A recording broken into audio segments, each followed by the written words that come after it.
हमारा solar system बहुत ही कमाल की जगह है, जहां अनगिनत रहस्य और अद्भुत चीजें छुपी हुई हैं। इसमें तरह तरह के साइज के प्लैनेट्स हैं, जो अपने अपने अनोखे गुणों के साथ मौजूद हैं।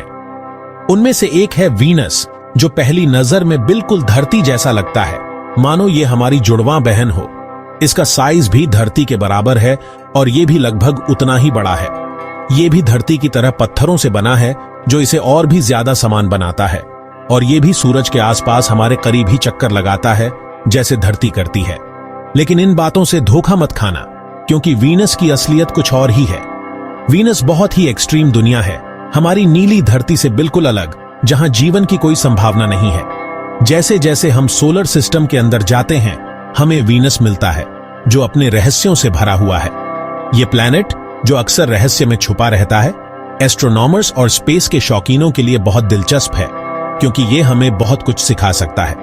हालांकि इसका साइज और मटेरियल धरती की याद दिलाता है, वीनस बिल्कुल अलग है, एक ऐसी दुनिया जो हमें चौंका देती है। ये एक एक्सट्रीम प्लैनेट है, जहां बहुत ज्यादा गर्मी है और जहरीली हवा से भरा हुआ है, जो इसे बहुत ही खतरनाक बनाता है। वीनस हमें सिखाता है कि चीजें हमेशा वैसी नहीं होती जैसी दिखती है, और हमें सतर्क रहना चाहिए। यह हमें धरती के नाजुक बैलेंस की याद दिलाता है, जो यहां जीवन को मुमकिन बनाता है और हमें इसे संजोने की प्रेरणा देता है। वीनस को पाकर हम अपनी धरती के इतिहास और दुनिया के बनने के तरीकों को और अच्छे से समझ सकते हैं, और इससे हमें भविष्य की चुनौतियों का सामना करने में मदद मिलती है। वीनस का सफर प्लैनेटरी साइंस के दिल में एक सफर है, इस रहस्यमयी दुनिया के राज खोलने की कोशिश, जो हमें ब्रह्मांड के और भी गहरे रहस्यों की ओर ले जाती है। सोचो, एक ऐसी दुनिया जहां सूरज धुंधला सा दिखता है और हवा बहुत भारी और घुटन भरी है। यह है वीनस, एक ऐसा प्लैनेट जो कार्बन डाइऑक्साइड से भरी बहुत घनी हवा की चादर में लिपटा हुआ है। यह चादर सूरज की गर्मी को फंसा लेती है, जिससे ग्रीन हाउस इफेक्ट बहुत बढ़ जाता है। वीनस पर तापमान 463 डिग्री सेल्सियस या 900 डिग्री फ़ारेनहाइट तक पहुंच जाता है, इतना कि सीसा भी पिघल जाए। अगर आसान भाषा में कहें तो वीनस मरकरी से भी ज्यादा गर्म है, जो कि सूरज के सबसे करीब का प्लैनेट है। यह भयंकर गर्मी ग्रीन हाउस इफेक्ट का नतीजा है, जो साइंटिस्ट्स के अनुसार कार्बन डाइऑक्साइड वाली घनी हवा की वजह से होता है। यह घनी हवा गर्मी को वापस स्पेस में नहीं जाने देती, जिससे गर्मी बढ़ती रहती है। वीनस की सतह एक बंजर जमीन है, जहां पानी नहीं है और हमेशा अंधेरा सा रहता है। इतनी गर्मी और दबाव से यहां जीवन मुमकिन नहीं है। वीनस का तापमान हमें हमारी धरती के हवा के नाजुक बैलेंस और क्लाइमेट चेंज को समझने की जरूरत की याद दिलाता है। वीनस की हवा न सिर्फ इसकी गर्मी का कारण है, बल्कि एक्सप्लोरेशन के लिए भी बड़ी रुकावट है। यहां की सतह पर हवा का दबाव धरती से 90 गुना ज्यादा है, मानो समुद्र में 8 किलोमीटर नीचे हो। यह भारी दबाव, भयंकर गर्मी और कार्बन डाइऑक्साइड और सल्फ्यूरिक एसिड के बादलों वाली जहरीली हवा वीनस को सोलर सिस्टम की सबसे मुश्किल जगहों में से एक बनाती है। वीनस पर जो घने बादल हैं, वो धरती के सफेद बादलों जैसे नहीं हैं। ये सल्फ्यूरिक एसिड के बने हैं, जो बहुत ही जहरीला होता है। ये बादल इतने घने हैं कि सूरज की ज्यादातर रोशनी को वापस भेज देते हैं, जिससे वीनस रात में चांद के बाद सबसे चमकदार दिखाई देता है। वीनस की हवा हमें उन ताकतों की याद दिलाती है जो हमारे सोलर सिस्टम को बनाती है। इसकी बनावट और गतिविधियों को पराचा कर हम क्लाइमेट चेंज और प्लैनेट्स पर जीवन की संभावना को समझ सकते हैं। वीनस का घूमने का तरीका बहुत अजीब है। यह हमारे सोलर सिस्टम के बाकी ग्रहों से काफी अलग है। हमारे सोलर सिस्टम के ज्यादातर प्लैनेट्स जिस दिशा में सूरज का चक्कर लगाते हैं, उसी दिशा में अपने एक्सिस पर भी घूमते हैं, लेकिन वीनस उल्टी दिशा में घूमता है। यह इसे और भी अनोखा बनाता है। इसे रेट्रोग्रेड रोटेशन कहते हैं। यह एक दुर्लभ घटना है जो हमारे सोलर सिस्टम में केवल वीनस और यूरेनस पर देखी जाती है। और भी अजीब बात यह है कि वीनस इतना धीरे घूमता है कि वीनस का एक दिन धरती के 243 दिनों के बराबर होता है, जो कि इसके 225 दिनों के सूरज के चक्कर से भी ज्यादा है। यह सोचने में भी अजीब लगता है कि वीनस पर एक दिन एक साल से भी लंबा होता है, यानी वीनस का एक दिन इसके एक साल से भी बड़ा होता है। यह तथ्य वीनस को और भी रहस्यमय बनाता है। वीनस के इस अजीब घुमाव का कारण अभी भी रहस्य है। वैज्ञानिक इस पर शोध कर रहे हैं। ताकि इसके पीछे के कारणों को समझा जा सके। कुछ साइंटिस्ट्स मानते हैं कि बहुत पहले किसी बड़ी चीज से टकराने के कारण वीनस अपने एक्सिस से हट गया, जिससे ये उल्टी दिशा में घूमने लगा। यह टक्कर इतनी शक्तिशाली थी कि इसने वीनस के घुमाव को पूरी तरह से बदल दिया। कुछ का मानना है कि अरबों सालों में सूरज और दूसरे प्लैनेट्स के गुरुत्वाकर्षण के कारण वीनस का घुमाव धीमा हो गया और उल्टा हो गया। यह प्रक्रिया बहुत धीमी थी, लेकिन इसका असर बहुत गहरा था। वीनस के धीमे और उल्टे घुमाव का इसके मौसम और हवा पर बहुत असर पड़ता है। इसकी वजह से वीनस पर बहुत ही अनोखे और चरम मौसम की स्थितियां बनती हैं। इससे इसकी गर्मी और हवा की गतिविधियां अजीब हो जाती हैं। वीनस का वातावरण बहुत ही विषम और कठिन है, जो इसे और भी दिलचस्प बनाता है। वीनस के घुमाव को समझकर हम सोलर सिस्टम के इतिहास और प्लैनेट्स के बनने के तरीकों को समझ सकते हैं। यह हमें यह भी सिखा सकता है कि ग्रहों के घुमाव और उनके वातावरण के बीच क्या संबंध है। इससे हमें हमारे सोलर सिस्टम के विकास और ग्रहों के बनने की प्रक्रिया के बारे में महत्वपूर्ण जानकारी मिल सकती है। वीनस के घुमाव को समझकर हम सोलर सिस्टम के इतिहास और प्लैनेट्स के बनने के तरीकों को समझ सकते हैं।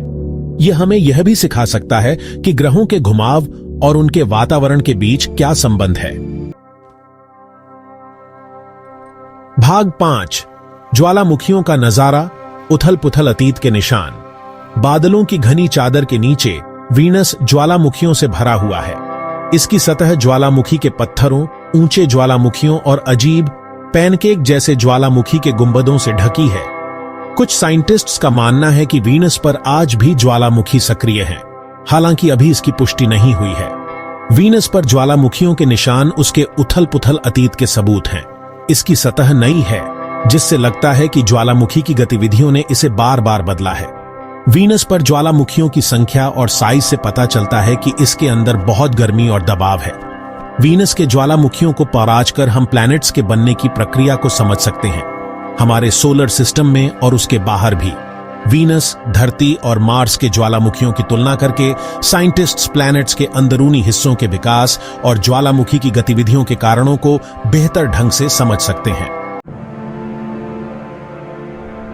भाग 6, राज खोलना, वीनस के मिशन। खतरनाक होने के बावजूद वीनस स्पेस एक्सप्लोरेशन का मुख्य लक्ष्य रहा है।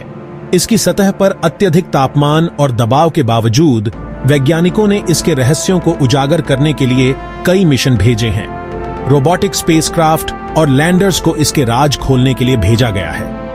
इन मिशनों ने हमें वीनस के वातावरण और भूगोल के बारे में महत्वपूर्ण जानकारी दी है। सोवियत यूनियन के वेनेरा प्रोग्राम ने कई उपलब्धियां हासिल की, जिनमें वीनस की सतह पर सफलतापूर्वक उतरना शामिल है। वेनेरा 7 1977 में दूसरे प्लैनेट पर उतरने वाला पहला स्पेसक्राफ्ट बना, जिसने हमें वीनस की सतह की पहली झलक दी। और वेनेरा 13 ने 1982 में सतह से पहली रंगीन तस्वीरें भेजीं, जिससे हमें वीनस के भूगोल और सतह की संरचना के बारे में और अधिक जानकारी मिली। हालांकि खराब हालात के कारण ये मिशन ज्यादा नहीं चले। वीनस का वातावरण इतना कठोर है कि अधिकांश मिशन कुछ ही समय में विफल हो गए। 1990 के दशक में नासा के मैगलन मिशन ने रडार का इस्तेमाल करके वीनस की सतह का 88% मैप बनाया, जिससे हमें इसके ज्वालामुखी और भूगर्भीय गतिविधियों का विस्तृत नजारा मिला, जिससे इसके ज्वालामुखी का नजारा साफ दिखा। इस मिशन ने वीनस के भूगर्भीय इतिहास को समझने में महत्वपूर्ण भूमिका निभाई। हाल ही में यूरोपियन स्पेस एजेंसी के वीनस एक्सप्रेस ऑर्बिटर ने 2006 से 2014 तक इसके हवा और मौसम का अध्ययन किया। इस मिशन ने वीनस के वातावरण की जटिलताओं को उजागर किया। भविष्य के मिशन जैसे नासा के डेविंसी प्लस और वेरिटास वीनस की हवा, सतह और पुराने जीवन की संभावनाओं का पता लगाएंगे। ये मिशन वीनस के रहस्यों को और गहराई से समझने में मदद करेंगे। डेविंसी प्लस हवा में एक प्रोब भेजेगा ताकि उसकी बनावट का अध्ययन किया जा सके और वीनस के वातावरण की संरचना को समझा जा सके और नीचे उतरते समय तस्वीरें ली जा सके। ये तस्वीरें वीनस की सतह की उच्च रिजोल्यूशन छवियां प्रदान करेंगी। वेरिटस वीनस की परिक्रमा करेगा, जिससे हमें वीनस के भूगर्भीय इतिहास और सतह की संरचना के बारे में और अधिक जानकारी मिलेगी। रडार का इस्तेमाल करके सतह के 3D मैप बनाएगा, जो वीनस के भूगर्भीय इतिहास को समझने में महत्वपूर्ण होंगे और उसके भौगोलिक इतिहास के बारे में ज्यादा जानकारी हासिल करेगा। ये मिशन वीनस के रहस्यों को उजागर करने में महत्वपूर्ण भूमिका निभाएंगे। भाग 7, पानी वाला अतीत, पुराने समुद्र की संभावना। आज वीनस बहुत गर्म और सूखा है, लेकिन कुछ साइंटिस्ट्स मानते हैं कि कभी यहां का मौसम ठंडा था, शायद समुद्र भी थे। ये थ्योरी कुछ खास एटमॉस्फेरिक आइसोटॉप्स के मिलने और इस संभावना पर आधारित है कि वीनस का शुरुआती घुमाव बहुत तेज था। हालांकि इस पर अभी भी रिसर्च चल रही है। अगर वीनस पर कभी समुद्र थे तो इससे इस प्लैनेट पर पुराने जीवन की संभावना के बारे में दिलचस्प सवाल उठते हैं। क्या वीनस पर शुरुआती समय में जीवन रहा होगा जो बाद में खत्म हो गया जब यह प्लैनेट इतना गर्म हो गया? वीनस पर पुराने जीवन के सबूत ढूंढना एक रोमांचक काम है और भविष्य के मिशन इस राज को खोल सकते हैं। भाग 8, एक चेतावनी, वीनस और climate change. Venus green house effect के खतरों के बारे में एक बड़ी चेतावनी है। हालांकि वीनस के खराब मौसम के शुरुआती कारण धरती से अलग रहे होंगे, लेकिन इसकी हालत हमें क्लाइमेट चेंज के असर को समझने और कम करने की जरूरत की याद दिलाती है। वीनस के इतना गर्म होने की प्रक्रिया को पौराचकर हम अपनी धरती के हवा के नाजुक, बैलेंस और ग्रीन हाउस गैसों के बढ़ते असर के बारे में जान सकते हैं। वीनस से मिले सबक हमें क्लाइमेट चेंज से निपटने और आने वाली पीढ़ियों के लिए धरती को बचाने की जरूरत पर जोर देते हैं। भाग 9, वीनस, ब्रह्मांड की एक खिड़की। खतरनाक होने के बावजूद वीनस हमारी कल्पना को जगाता है और वैज्ञानिक खोजों को प्रेरित करता है। जैसे जैसे हम इस रहस्यमयी दुनिया के राज खोलते हैं, हमें प्लैनेटरी साइंस, हवा के विकास और प्लैनेट्स पर जीवन की संभावना के बारे में बहुमूल्य जानकारी मिलती है। वीनस का अध्ययन सिर्फ एक प्लैनेट को समझने के बारे में नहीं है, ये हमारे सोलर सिस्टम और उसके बाहर की अनगिनत दुनियाओं के राज खोलने के बारे में है। अपने पड़ोसी प्लैनेट का एक्सप्लोर करके हम खोज की एक यात्रा शुरू करते हैं जो ब्रह्मांड और उसमें हमारी जगह के बारे में हमारी समझ को बढ़ाती है।